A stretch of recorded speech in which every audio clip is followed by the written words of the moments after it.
నమస్తే. శ్రీ గురుభ్యో నమః. శ్రీమాత్రే నమః.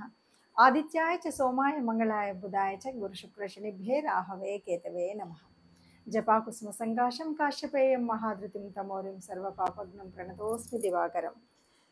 ప్రతి మాసంలో చెప్పుకునేటువంటి గోచార ఫలితాలు ఈ ఆగస్టు మాసానికి అంటే ఆగస్టు నెలలో 2024 గాను గోచార ఫలితాలు ఎలా ఉన్నాయి అన్నది తెలుసుకోవడం కోసం ముందుగా గోచారంలో ప్రస్తుతం గ్రహస్థితి ఎలా ఉంది, ఏ ఏ గ్రహాలు ఎక్కడెక్కడ ఉన్నాయి, ఈ సంగతి కనుక మనం చూసినట్టయితే వృషభ రాశిలో గురువు మరియు కుజుడు ఇద్దరూ కూడా అక్కడే ఉన్నారు. అయితే కుజుడు 27న మిథునంలోకి వెళ్తాడు. ఇక కర్కాటకంలో రవి ఉన్నాడు. ఈ కర్కాటకంలో ఉన్నటువంటి రవి తన స్వస్థానానికి 17వ తారీఖున వెళ్తాడు, అంటే సింహరాశిలోకి వెళ్తాడు. తర్వాత మరి సింహరాశిలో బుధుడు ఉన్నాడు, శుక్రుడు ఉన్నాడు. ఉన్నటువంటి బుధుడు 6వ తారీఖు నుండి వక్రించి వెనక్కి వెళ్ళడం అనేటువంటిది కనిపిస్తుంది. ఇక శుక్రుడు తాను 25వ తారీఖు నుండి కన్యారాశిలోకి ప్రవేశించడం అనేటువంటిది జరుగుతుంది. ఇక కన్యారాశిలో మరి కేతువు ఎప్పటి నుండో ఉంటున్నాడు, 18 మాసాలు అలాగే ఉంటాడు. తర్వాత మరి కుంభరాశిలో వక్రించినటువంటి శని, తర్వాత మీనరాశిలో రాహు. ఇది మనకు గ్రహాలు ఉన్నటువంటి పరిస్థితి.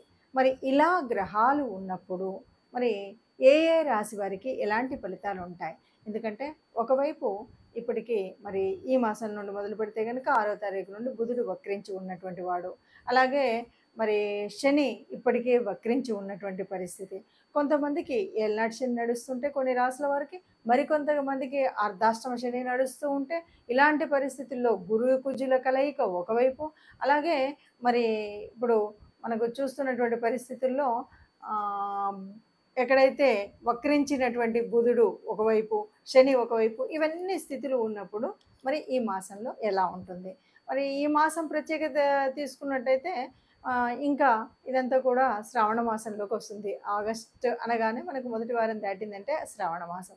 శ్రావణ మాసంలో అంటే ఏదైనా సరే, ఏ గ్రహరీతులు ఎలా ఉన్నా సరే, ఆ మాసానికి సంబంధించినటువంటి అధిదేవతల్ని మనం తలిచినప్పుడు, కొలిచినప్పుడు ఏవైనా అవకతవకలు ఉన్నా, ఏదైనా చిన్న చిన్న తేడాలు ఉన్నా మనం సరి చేసుకోవడానికి ఎప్పటికప్పుడు దేవుడు మన దేవతా రూపాలు మనకు ఆయా పండగల రూపంలో దర్శనమిస్తూనే ఉంటాయి. మరి అలాంటి పరిస్థితులలో ముఖ్యంగా మరి ఆగస్టు మాసంలో 2024 గాను ఒక్కొక్క రాశి వారికి అంటే 12 రాశుల వారికి ఎలాంటి ఫలితాన్ని మనం పొందుతామన్నది నెమ్మదిగా చూద్దాం.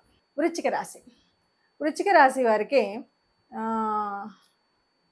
వృశ్చిక రాశి వారి యొక్క చెప్పాలి అంటే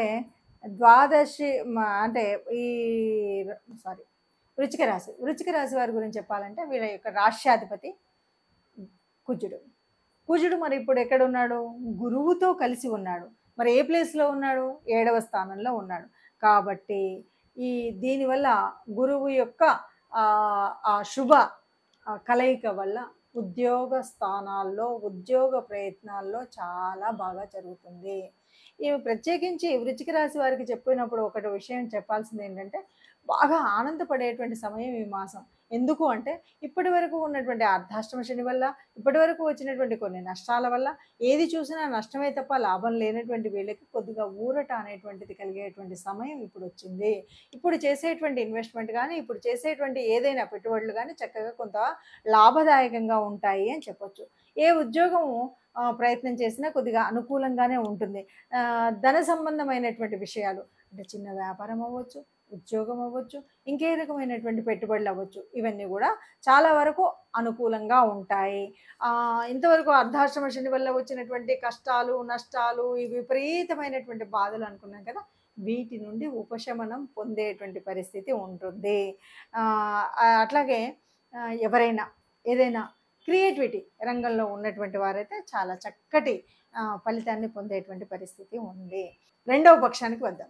రెండవ పక్షంలో 25 తర్వాత ఎట్లా ఉంటుంది అంటే, మీరు 25 తర్వాత ఎవరైనా ఇన్వెస్ట్మెంట్స్ మాత్రం చేయకండి.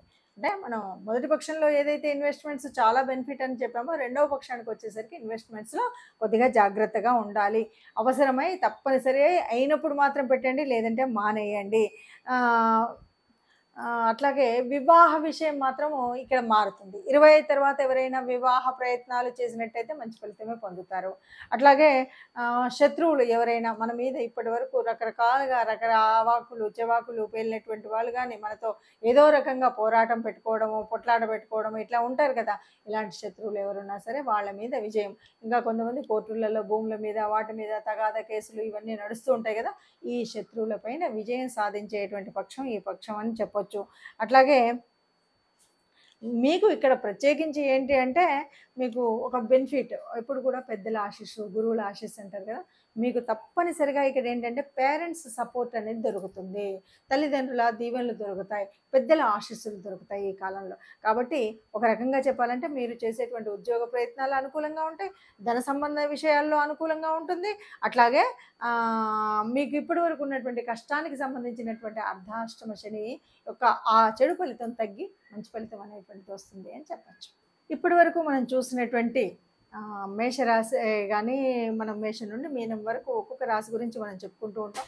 ఇలా చెప్పుకున్నప్పుడు ఇక్కడ ఒక చిన్న పరిస్థితి అయితే ఎదురవుతుంది జ్యోతిష్కులకు కానీ వింటున్నటువంటి ప్రేక్షకులకు కానీ.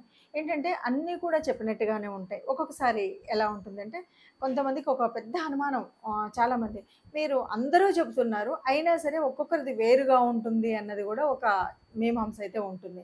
దీనికి కారణం ఏంటంటే ఒక్కొక్క జ్యోతిష్యులు వాళ్ళ యొక్క విశ్లేషణలో వాళ్ళు కొంతవరకే చేయగలుగుతాం. ఎందుకంటే ఈ 5 నిమిషాలు 8 నిమిషాల వ్యవధిలో చేసేటప్పుడు మనం రాశిలో ఏ గ్రహాలు ఉన్నాయి, రాశి చుట్టూ ఉన్నటువంటి ఫలితాలు ఎలా ఉన్నాయి, ఇలాగా ఎవరికి అనువైనటువంటి రీతిలో వాళ్ళు చెప్పుకుంటూ పోతున్నప్పుడు కొంత వ్యత్యాసం ఒకటి.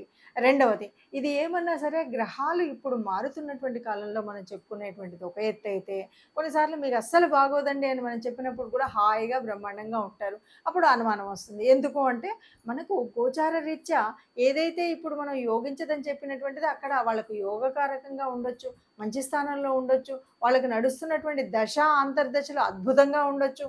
ఇలాంటి పరిస్థితులలో కొంత వ్యత్యాసం అయితే ఉంటుంది. అంటే మొత్తంగా చెప్పాలి అంటే గోచారాలు మన ఫలితాలు మనం చెప్పుకుంటున్నప్పుడు ఇందులో కోటాను కోట్ల మంది ఇందులో కేవలం 30% మందికి ఎగ్జాక్ట్గా ఇది కరెక్టే ఉంది అని అనిపించవచ్చు. ఇంకోటి మనం డీప్గా అనాలిసిస్ చేయడం అనేటువంటిది ఉండదు. ఇది అందరినీ దృష్టిలో పెట్టుకొని ఈ రాశి వాళ్ళు ఈ జన్మ అంటే మనము ఈ రాశిని బట్టి కానీ జన్మ కుండలిలో ఉన్నటువంటి స్థితికి దీనికి ఉన్నటువంటి వ్యత్యాసాన్ని చెప్తూ వెళ్తున్నాం. కాబట్టి రాశి అనగానే ఇక్కడ ముందుగా మనకేంటి ఇక్కడంతా కూడా చంద్రుని బట్టి మారేటువంటి స్థితిని గురించి మనం చెప్పుకుంటున్నాం. అక్కడ మాత్రం అలా కాదు కదా.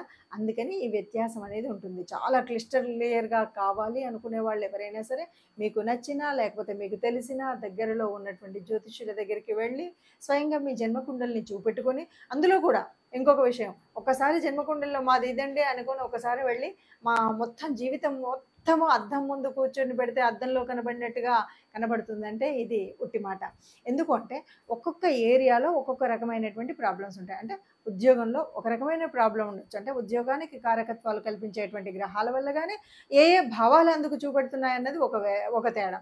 అలాగే ఉద్యోగం కానీ, వివాహం కానీ, సంతానం కానీ, ఇలా అనేక విషయాల్లో ఏ ఏరియాలో మనకు అంటే నాకు సంతానంలో కొద్దిగా ప్రాబ్లం ఉంది, లేకపోతే నాకు ఉద్యోగరీత్యా ఈ ప్రాబ్లం ఉంది, లేకపోతే నాకు ఫైనాన్షియల్గా ఈ ప్రాబ్లం ఉంది, అన్నీ ఉన్నాయి కానీ బంధువులతో ఈ ఇబ్బంది ఉంది, ఇలాంటివి ఏవి ఉంటాయో వాటిని ప్రత్యేకించి చెప్పడం కోసం, తెలుసుకోవడం కోసం మీరు చేయవలసిన పని ఎవరైనా సరే మీ జన్మజాతకాన్ని చూపెట్టుకోవాలి. జన్మజాతకం చూపెట్టుకోవాలి అంటే తప్పనిసరిగా పుట్టినటువంటి అంటే date of birth, place of birth, time of birth ఈ 3 తప్పనిసరిగా ఉండాలి. ఈ మూడింటిని ఉపయోగించుకొని మీ తెలిసినటువంటి జ్యోతిష్యులు, మీకు నమ్మకస్తులైనటువంటి వాళ్ళు లేదా మీకు దగ్గరలో ఉన్నటువంటి వాళ్ళు, మీకు వీలుగా ఉన్నటువంటి చోట మీరు చెప్పించుకుంటే ఏది కావాలో అది మీకు పూర్తిగా వివరంగా దొరుకుతుంది. ఆ దృష్టిగా వెళ్ళండి. ఇంకా ఇప్పటి వరకు మనం చెప్పుకున్నటువంటి వాటిలో ముఖ్యంగా ఇప్పుడు ఇదంతా కూడా శ్రావణ మాసం కాబట్టి ఏదైనా కొంచెం అటు ఇటుగా ఉన్నటువంటి దోషాలను సవరించుకోవడం కోసం మనం చేసుకునే రెమెడీస్ ఏమి చేసుకున్నప్పటికీ కూడా ముఖ్యంగా ఈ మాసం అంతా కూడా లక్ష్మీదేవి ఆరాధనతో నిండేటువంటిది. ప్రకృతి తత్వం అంతా కూడా ఆత్మమయంగా ఉండేటువంటి అమ్మ రూపంగా ఉండేటువంటి స్థితి కాబట్టి అందరూ కూడా ఈ వచ్చేటువంటి శుక్రవారాలన్నింటిలో కూడా లక్ష్మీదేవి ప్రార్థన చేయండి. లక్ష్మితో పాటు ఆ విష్ణుమూర్తిని నమ్ముకొని ఆయన యొక్క విష్ణు సహస్రాలు వినడం కానీ, విష్ణుదేవుడి ఆలయానికి వెళ్ళడం కానీ చేసినట్టయితే ఏదైనా మనకు కష్టంగా అనిపించేటువంటి గ్రహస్థితి ఆ కష్టాన్ని తెలియకుండా ముందుకు తీసుకువెళ్తుంది. కాబట్టి అందరం సుఖంగా ఉండాలి, అందులో మనం ఉండాలని నమస్కరిస్తూ ధన్యవాదాలు.